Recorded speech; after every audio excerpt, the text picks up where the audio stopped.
tentunya minimal kita mampu mempertahankan level keimanan kita ini dengan baik, sebagaimana kita di bulan Ramadan.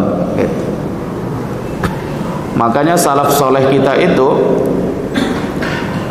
1 tahun itu dibagi 2 yang mereka lakukan.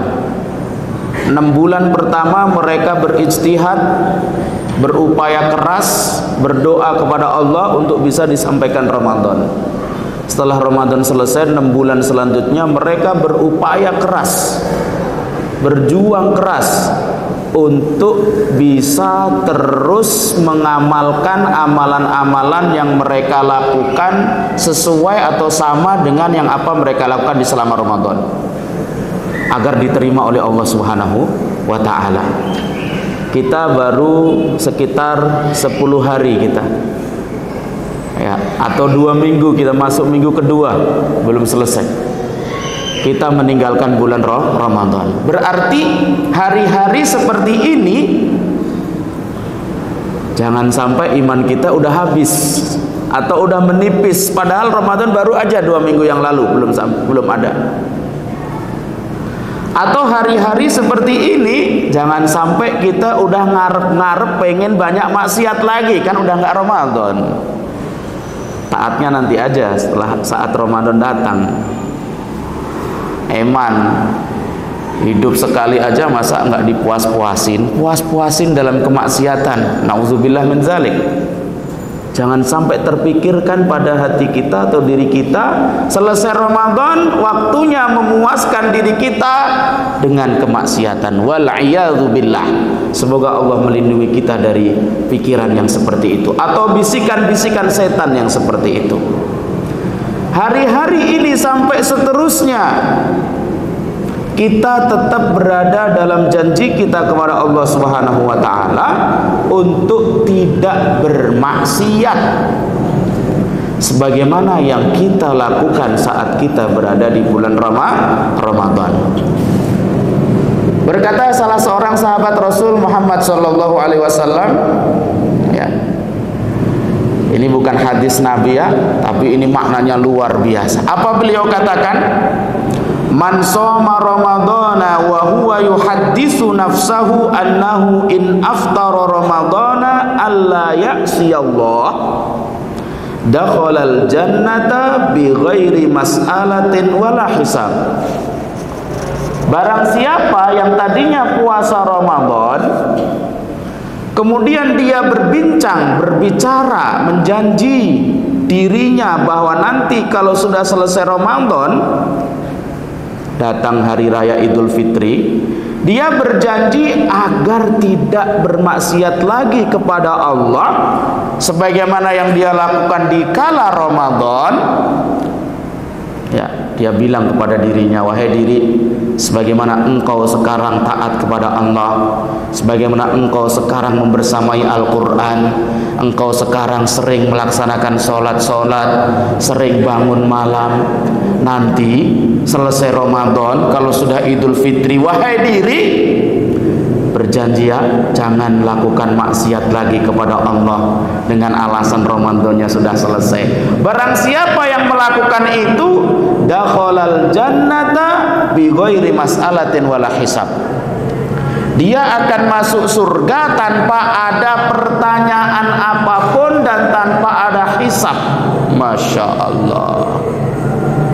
Artinya selesai Ramadan amalannya terus menerus tanpa berhenti, sebagaimana dia melaksanakan amalan-amalan itu di bulan Ramadan, karena dia tahu bahwa Allah tidak semestinya disembah hanya di bulan Ramadan.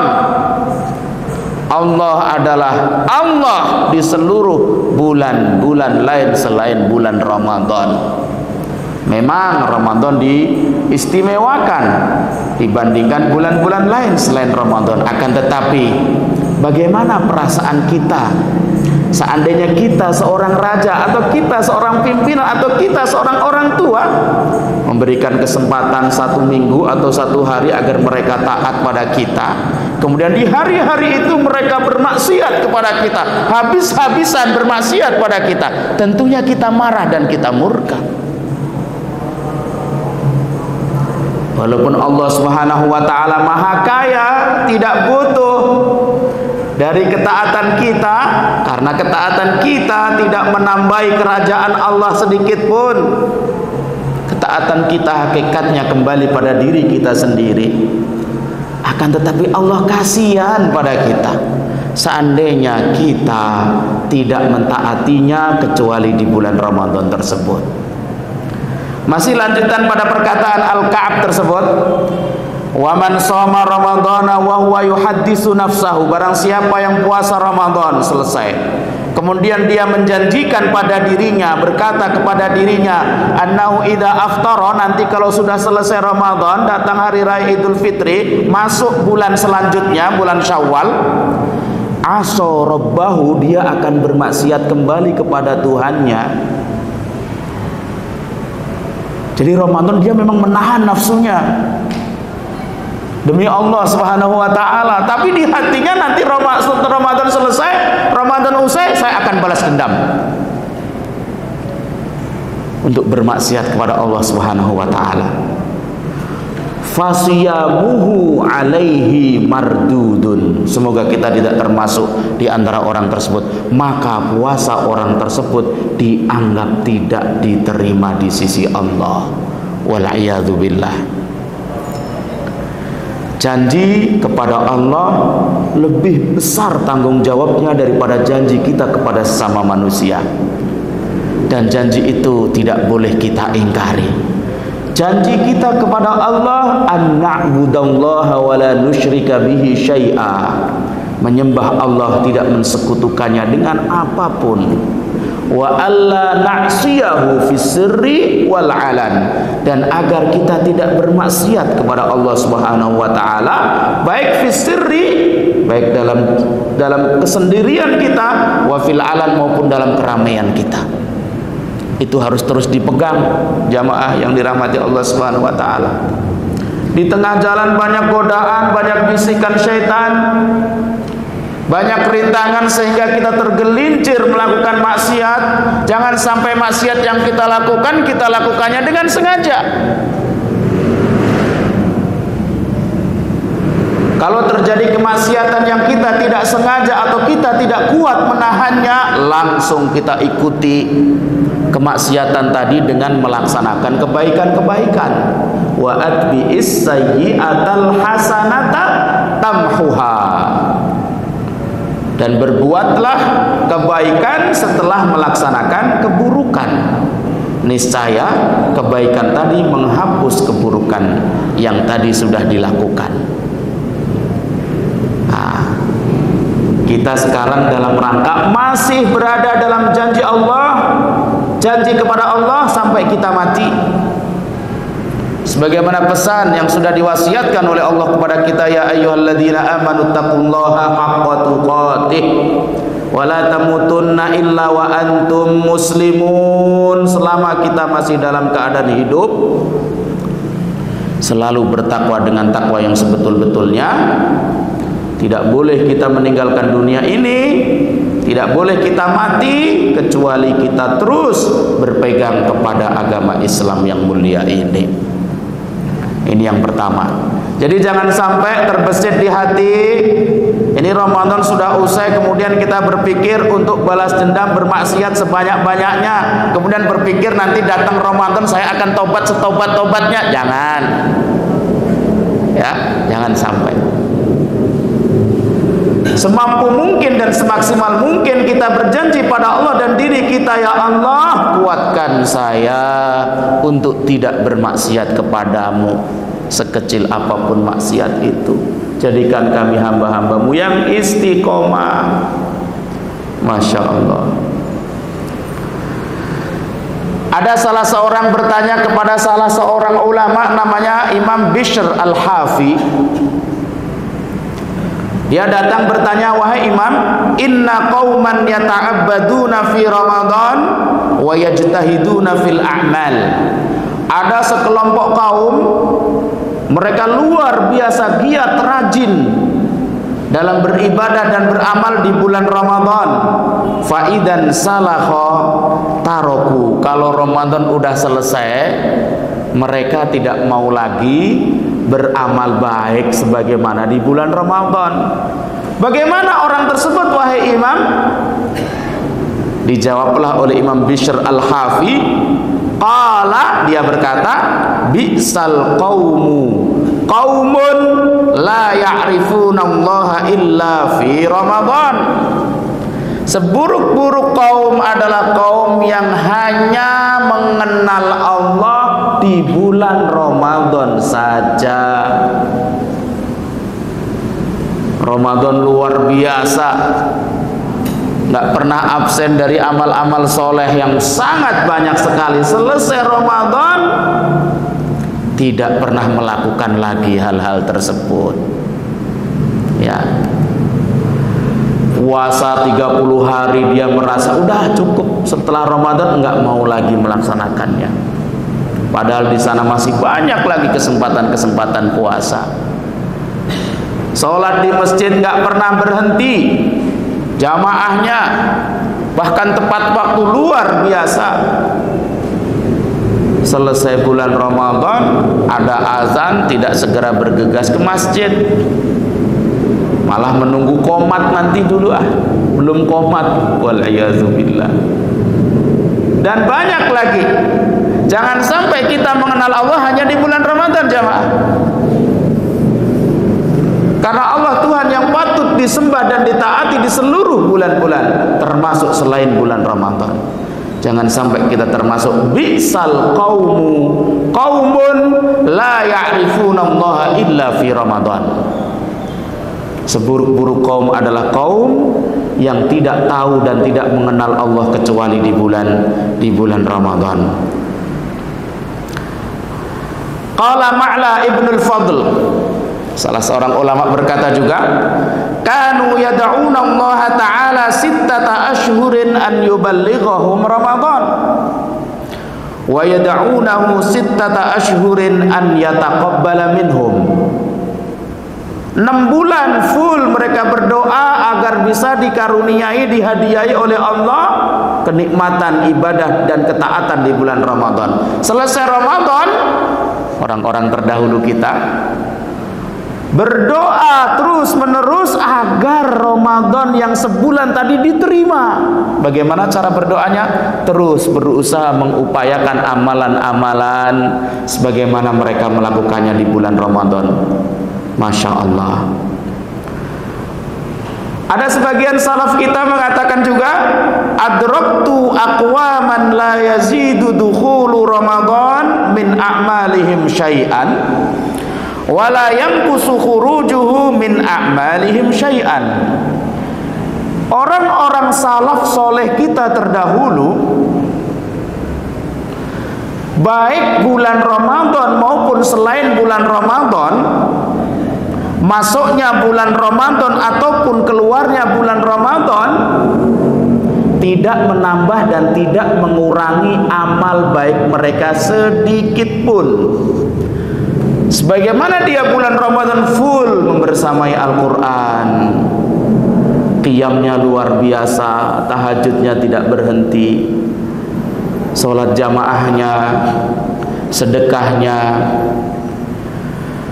menyantuni orang-orang yang membutuhkan, itu di bulan Ramadan dilakukan. Selesai Ramadan dia melakukan hal yang sama, tidak berkurang sedikit pun. Adraktu qauman la yazidu dukhulu Ramadan min a'malihim syai'an. Datangnya bulan Ramadan, amal mereka sama dengan keluarnya bulan Ramadan, tidak sedikit pun bergeser. Mereka inilah para waliullah, mereka inilah auliyaullah, orang-orang yang dicintai oleh Allah Subhanahu wa ta'ala. Maka sangat perlu sekali kita mengkondisikan diri kita, sekalipun keadaan kita di bulan Ramadan beda dengan selain Ramadan, kita tidak bisa melaksanakan apa yang seperti kita lakukan di bulan Ramadan. Minimal kita mengkondisikan diri kita jangan sampai total hilang semuanya. Contohnya Ramadan kemarin kita khatam 2 kali dalam 1 bulan. tilawah Quran kita 1 hari 2 juz minimal, selain Ramadan 1 hari 1 juz, begitu. Jamaahnya tetap dipertahankan ke masjid. Jangan sampai kita hanya meramaikan masjidnya di bulan Ramadan. Sedekahnya Ramadan kemarin kita jor-joran, nggak hitung-hitungan, berharap pahala di sisi Allah yang sangat besar luar biasa. Selain Ramadan mungkin dikurangi karena memang keadaannya beda, gitu. Tahajudnya juga demikian. Qiyamul lailnya tidak hanya setelah sholat isya tarawih. Bangun di pertiga malam tahajud. Kalau tadinya sampai 11 rakaat, udahlah, nggak perlu sampai 11 rakaat. Kalau bisa sampai 11 rakaat, alhamdulillah.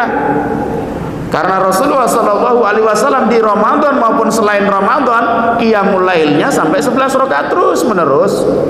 Kata Sayyidah Aisyah radhiyallahu taala anha.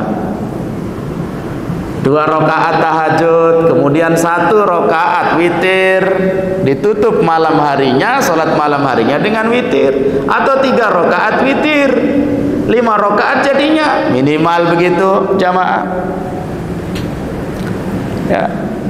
Kalau tadinya kita panjang-panjang saat sholat di bulan Ramadan, cukuplah, ini karena waktunya mepet, paginya harus kerja dan lain sebagainya, cukup 1 surat, 1 rakaat yang dihafal, An-Naba rakaat pertama, An-Nazi'at rakaat kedua, gitu. Yang tadi puasa full, puasa wajib, selesai Ramadan masih bulan Syawal ini jamaah. Yang belum siam atau saum 6 hari di bulan Syawal masih ada kesempatan. Mau terus menerus selama 6 hari berturut-turut boleh, lebih bagus. Nggak sanggup dicicil, diangsur, hari ini 1, besok 1 lagi, lusa lagi sampai 6, silahkan. Rasulullah SAW mengingatkan, man shoma ramadhana tsumma atba'ahu sittan min syawalin kana kasiyamid dahri. Siapa yang puasa Ramadan selama 30 hari, kemudian diikuti 6 hari puasa di bulan Syawal, maka sama dengan dia puasa 1 tahun full. Masya Allah. Ya, 1 tahun full. Sedekahnya juga demikian, pergi ke masjidnya juga demikian, dan seterusnya dan seterusnya. Maka kita perlu mengkondisikan hal ini. Nah, kita perlu meningkatkan nilai spiritual kita, atau yang kita kenal dengan ruhaniyah kita. Ya, kita kenal dengan ruhaniyah kita. Ini yang terpenting. Ya. Karena apa? Jangan sampai kita melaksanakan ketaatan itu karena terpaksa, karena kita udah perlu dan sudah saatnya kita menjadi orang yang sudah terbiasa melaksanakan ketaatan, sehingga ketaatan itu yang tadinya dimulakan dengan cara keterpaksaan sekarang sudah menjadi keterbiasaan, sehingga tidak lagi menjadi beban,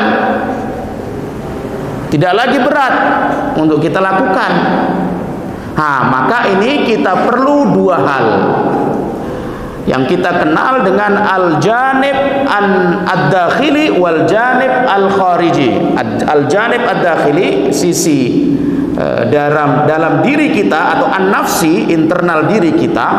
Kemudian al-janib al-khariji yang kita sebut dengan al-janib al-amali, sisi luar atau praktek eksternal kita. Ini perlu kita, di sini saya ingin menyampaikan, sharing bersama jamaah semuanya tentang 2 hal ini, sehingga kita bisa terus menjaga nilai-nilai ruhaniyah kita, sehingga kita terus terbisikkan, ya, terus terbisikkan untuk terus taat, untuk terus jangan maksiat, untuk terus yang kita dengar ini bisikan-bisikan Allah, bukan bisikan-bisikan setan, begitu.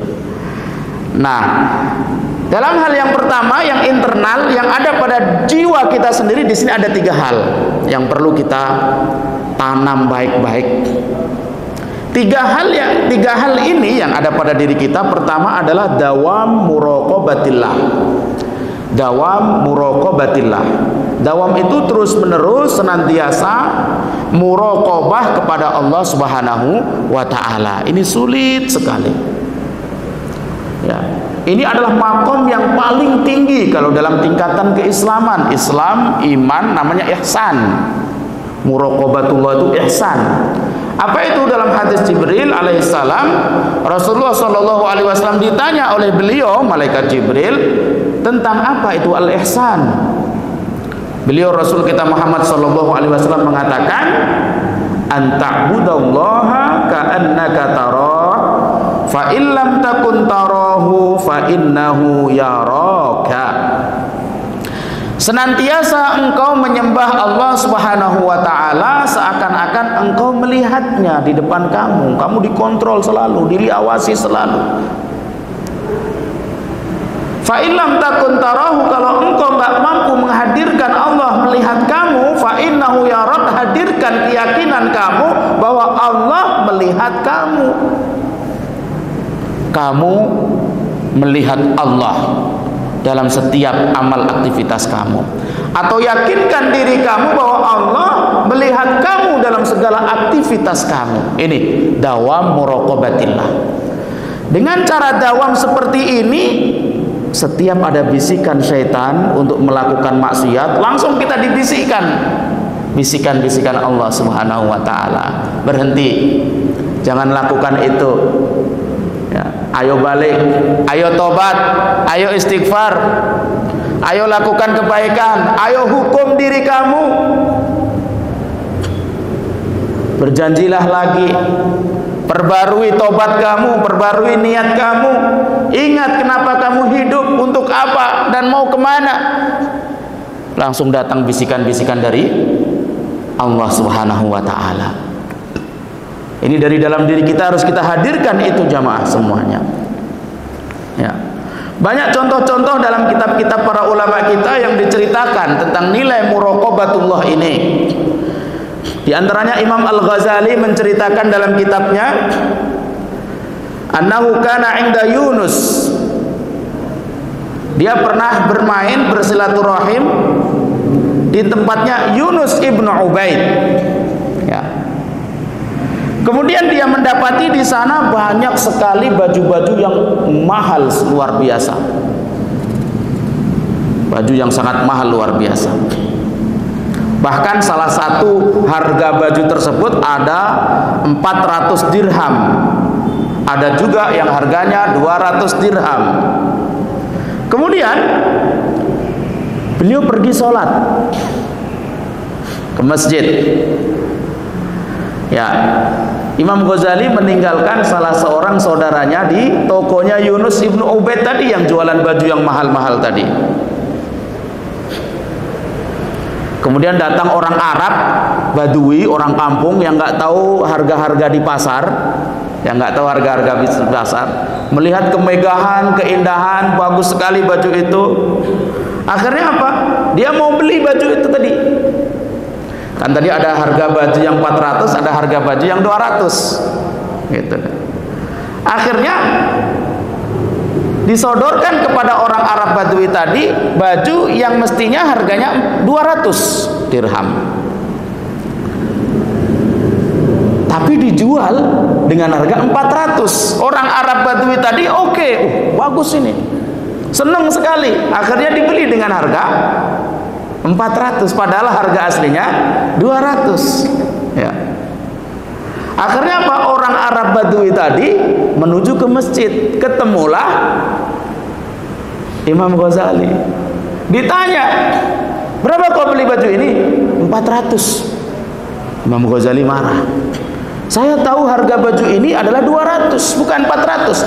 Balik kau ke toko tadi, kembalikan, atau minta uang 200 kembali.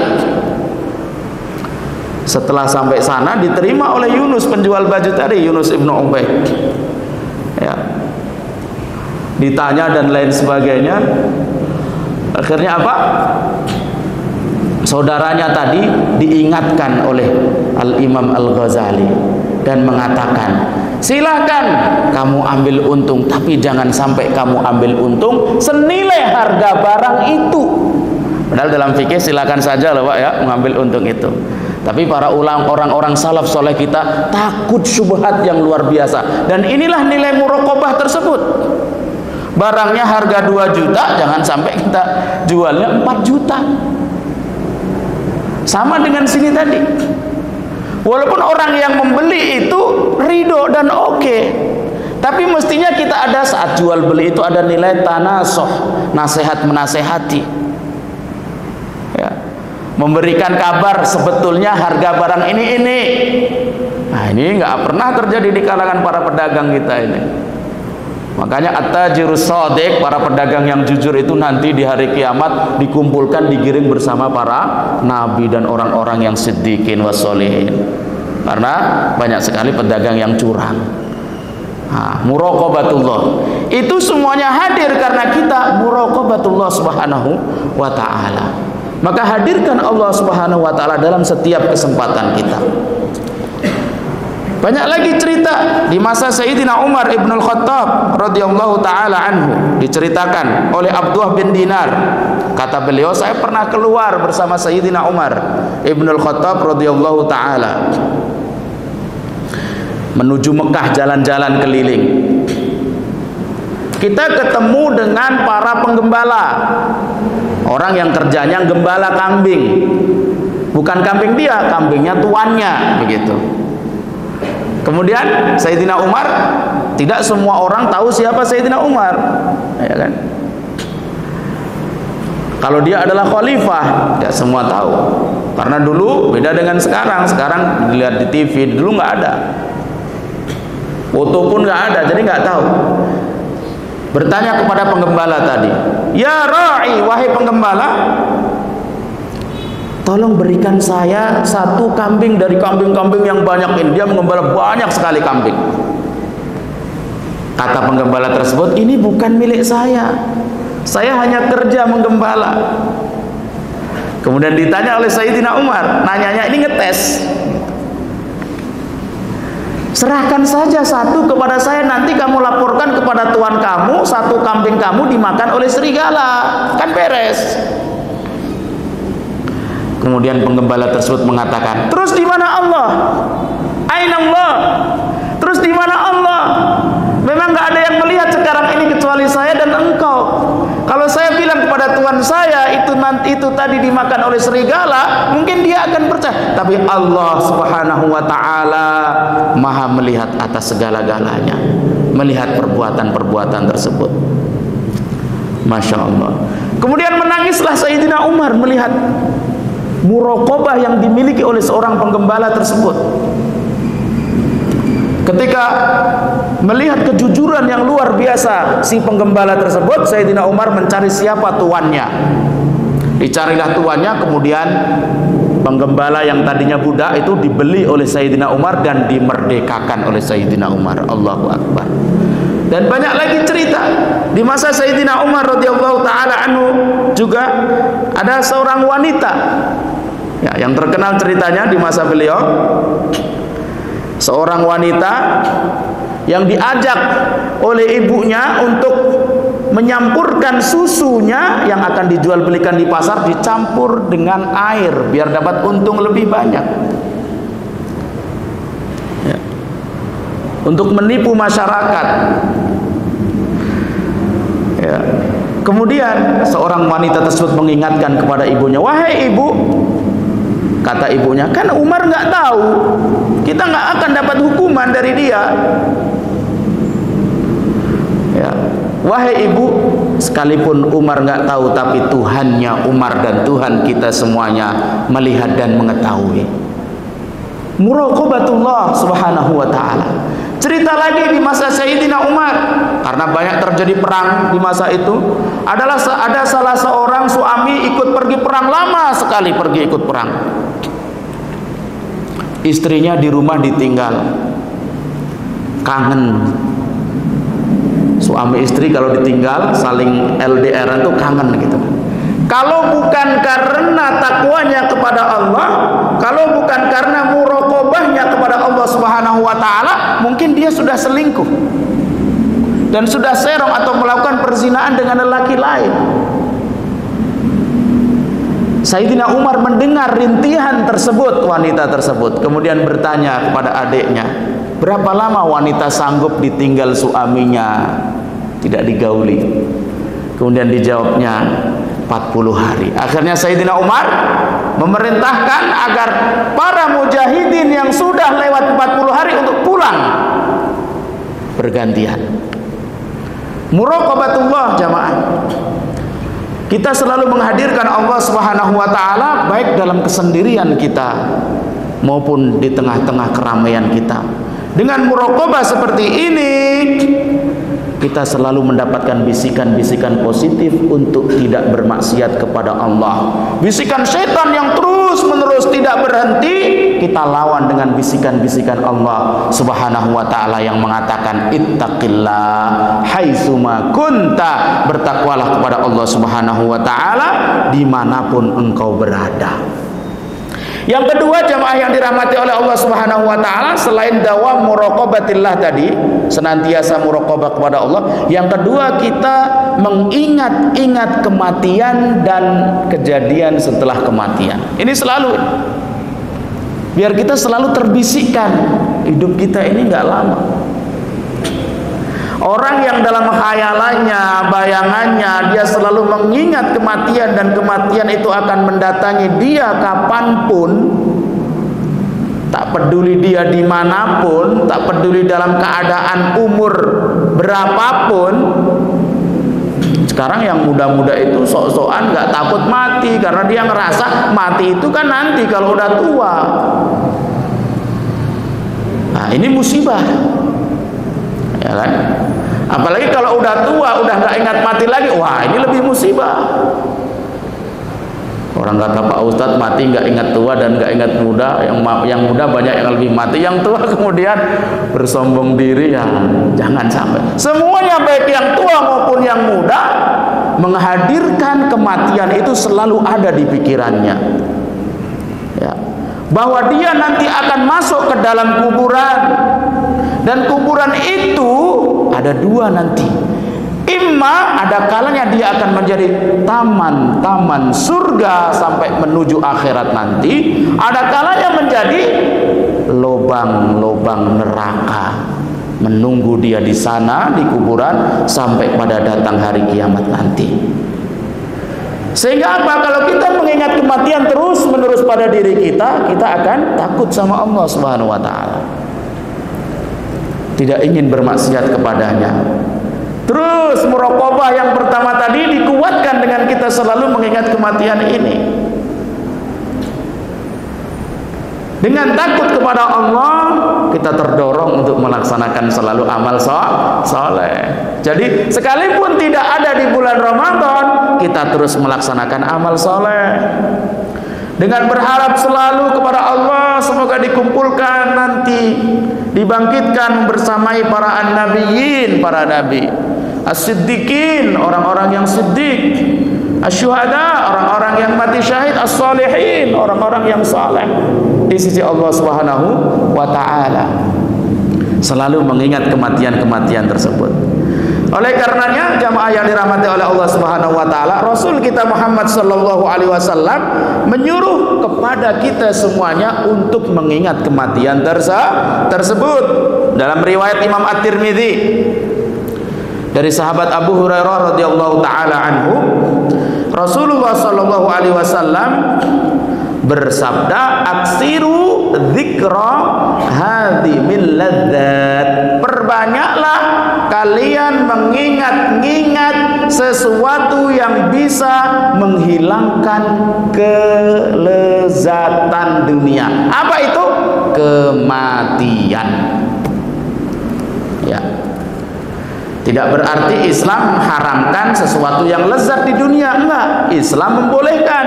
Qul man harrama zinatallahi allati akhraja li'ibadihi wat-thayyibati minar rizq.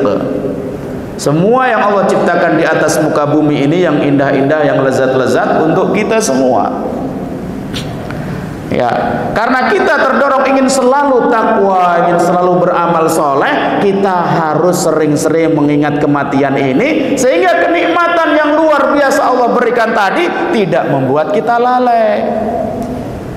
Gaji yang puluhan juta setiap bulan, istri yang sehat cantik, anak-anak yang lucu, rumah yang megah, kendaraan yang mewah, agar itu semuanya tidak membuat kita lalai. Ingat mati. Saat kita mati itu semuanya nggak ada yang dibawa.